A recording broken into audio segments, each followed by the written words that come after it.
मैं डॉक्टर मृदुला प्रसाद, रामलखन सिंह यादव महाविद्यालय, हिंदी विभाग अध्यक्ष। मैं आज सेमेस्टर 6 के विद्यार्थियों के समक्ष उनके पाठ्यक्रम DSE 4 में सन्निहित प्रेमचंद से संबंधित यह विषय है, प्रेमचंद के उपन्यासों की विशेषताएं।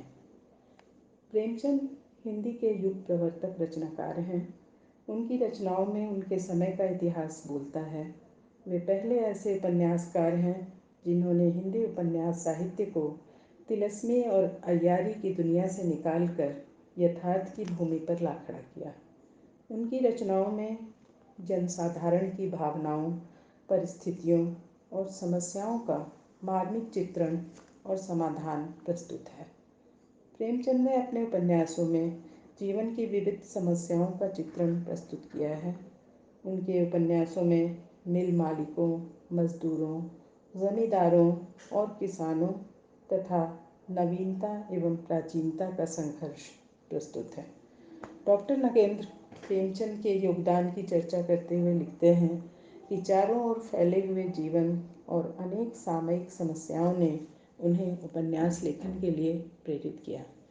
प्रेमचंद ने अपने उपन्यास के पात्रों का चुनाव जीवन के प्रत्येक क्षेत्र से किया है, लेकिन उनका विशेष ध्यान समाज के उपेक्षित और पीड़ित वर्ग की ओर अधिक रहा है। ऐसा लगता है जैसे उनके उपन्यास के पात्र हमारे आसपास के पात्र हों, जिनके साथ आए दिन घटता हुआ हम और आप देख रहे हैं। हिंदी में लिखित प्रेमचंद का पहला उपन्यास सेवा सदन है, जिसका प्रकाशन 1918 ईस्वी में हुआ। इसकी रचना पहले उन्होंने उर्दू में की थी और बाद में उन्होंने इस उपन्यास को हिंदी में लिखा। सेवा सदन से पहले भी उर्दू में लिखा उनका उपन्यास प्रेमा और दो सखियों का विवाह है। सेवा सदन की मूल समस्या वेश्यावृत्ति है। इस उपन्यास में उन्होंने नारी जीवन की समस्याओं के साथ साथ समाज के धर्माचार्यों, मठाधीशों, धनपतियों, सुधारकों के आडंबर, पाखंड, चरित्रहीनता, दहेज प्रथा, बेमेल विवाह और उससे उत्पन्न समस्याओं के यथार्थ को उपस्थित किया है। सेवा सदन के बाद लिखे प्रेमचंद के उपन्यास हैं प्रेमाश्रम, रंगभूमि, कायाकल्प, निर्मला, गबन, कर्मभूमि और गोदान।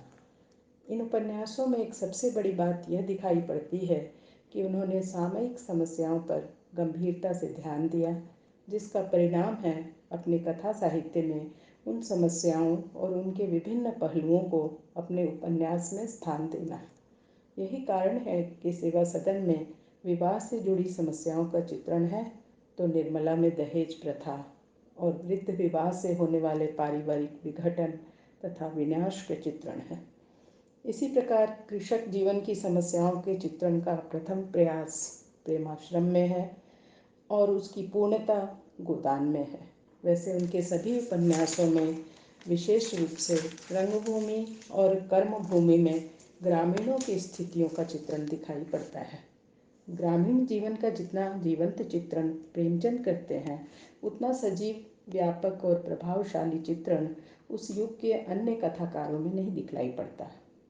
प्रेमचंद के उपन्यासों की विशेषताओं में एक विशेषता है उनका मानवतावादी दृष्टिकोण। उन्होंने तत्कालीन भारत में पनपती सांप्रदायिकता की समस्या को धीरे धीरे बढ़ते देखा था।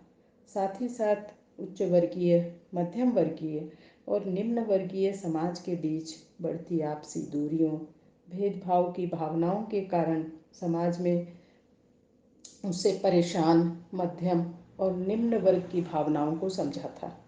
मध्यम वर्ग की कुंठाओं का सबसे अच्छा चित्रण उनके उपन्यास गबन में और फिर निर्मला में दिखाई पड़ता है। इसी तरह समाज में हरिजनों की दयनीय, शोषित स्थिति का वर्णन कर्मभूमि में मिलता है। यह उनका अंतिम अपूर्ण उपन्यास है, जिसमें क्रांतिकारी भावना भी मिलती है।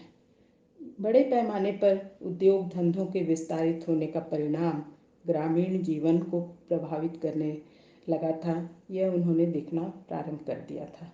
पूंजीपतियों और पूंजीवाद के बढ़ते प्रभाव को रंगभूमि में देखा जा सकता है और इन सब के साथ देश की पराधीनता का एहसास तो किसी न किसी रूप में प्रायः उनके सभी उपन्यासों में व्यक्त ही है। उनका दर्द प्रेमाश्रम, रंगभूमि, कायाकल्प, गबन और कर्मभूमि में स्थान स्थान पर व्यक्त है। प्रेमचंद के उपन्यासों की लोकप्रियता का एक कारण है सहज मानवीय गतिविधियों को मनोवैज्ञानिक स्थितियों से जोड़कर उनमें पाठकों की रुचि उत्पन्न करते हुए समस्याओं के आदर्शवादी समाधानों का महत्व बताना।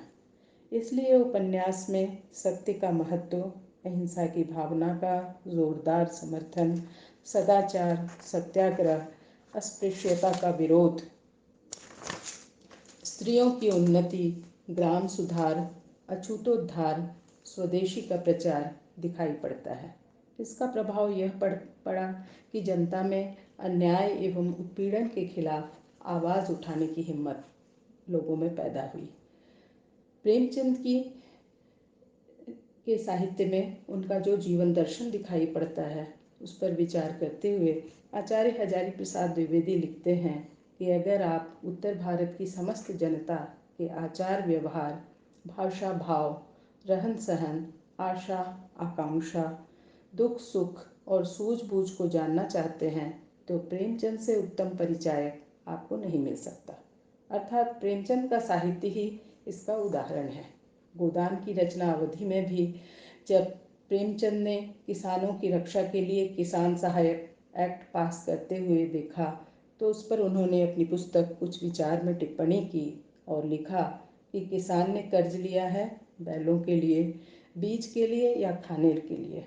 उनको यदि सरकार ऋण से मुक्त करा दे तो वह कृषक समाज का उद्धार करेगी, लेकिन यदि जमींदारों ने कर्ज लिया है तो अय्याशी के लिए, शराब खोली के लिए, बड़े बड़े महल बनवाने के लिए। उनके हित के लिए किसानों को क्यों दबाया जाए जो समाज में जमींदारों से कहीं ज़्यादा उपयोगी है। अर्थात प्रेमचंद ने व्यवस्था पर चोट की और उन कारणों को जनता के सामने लाकर उन्हें सजग किया जिसके कारण उनका दोहन हो रहा था। इस प्रकार प्रेमचंद ने हिंदी उपन्यास को विशिष्ट स्तर प्रदान किया, विषय के अनुरूप शिल्प की खोज की और प्रत्येक दृश्य को अत्यंत सजीव, गतिमान बनाते हुए उपन्यास को अभिव्यक्ति का सशक्त माध्यम प्रदान किया, जिससे हिंदी उपन्यास को एक नई दिशा प्राप्त हुई। धन्यवाद।